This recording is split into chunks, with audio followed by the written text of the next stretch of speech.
The Garage and El Pelos one. The hairy one. It was a mechanic's shop where El Pelos worked the night shift. He would go in at 9 p.m. and leave at 5, 6 or 7 a.m., according to how much work there was. He would wash motors, do the cleaning and do some small repair jobs. His boss, Sergio, would do nothing. He was the boss. All he did was supervise the workers. And of course, make sure all the jobs were done right. He arrived late, around 12 noon, always smiling and polite, respectful and friendly. He was about 50 years old. El Pelos was about 40, and already going bald. The few hairs he had, he would grow long so he could comb them over and make a large ponytail. He was very tall and toothless, very likable and somewhat sarcastic. The main thing at the shop was they always had plenty of work. The other one, every day, come evening, from about 9 p.m., a part of the shop would turn into a gathering place where drinking, dining and conversation on May topics took place. Any friend could join in. We usually left around 2 or 3 in the morning.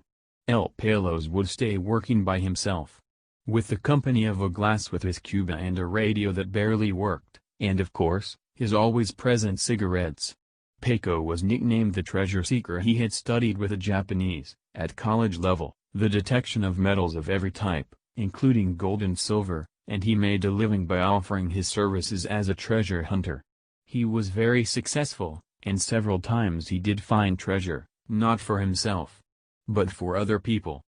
Knowing this, a man who was very anxious to search for a presumed treasure hired him, since he was absolutely sure there was hidden money in his commercial property. The shop was about to be vacated and had already been rented again.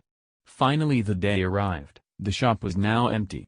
It was about 5 by 7 meters and was part of an old building built late in the 19th century, so Peco got busy with the job of searching all over the floor and the 4 walls with his equipment, but the machine kept signaling only in the direction of Sergio's mechanical shop, located exactly next door to this shop.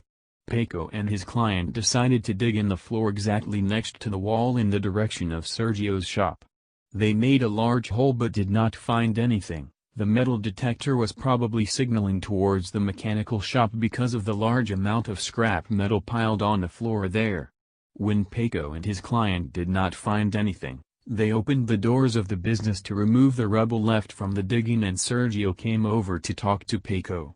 Without any secrecy, Peco told him they were looking for a treasure but then in fact all the readings were towards the mechanical shop. He said there were some very weak readings indicating the presence of gold, but the probabilities that there was actually any gold were very few. Sergio was left with the uncertainty, with many questions, so he decided to rent a metal detector and search. He wanted to find out what was in his shop. In a few days he got the detector and one Sunday he tested it all over the old place. But I was the same. All he found was scrap metal and a weak signal for gold. That was enough for him and he got really excited. He would look for his treasure later. He told all his friends his experience and of course there were the most diverse opinions. El Pelos only smiled. The shop was also a remnant from the early 19th century, part of an old manor house built with adobe and quarry stone and had a floor made of dovetailing strips of wood black with age and wear. The only new part of the building had a concrete floor. That was where the cars were parked.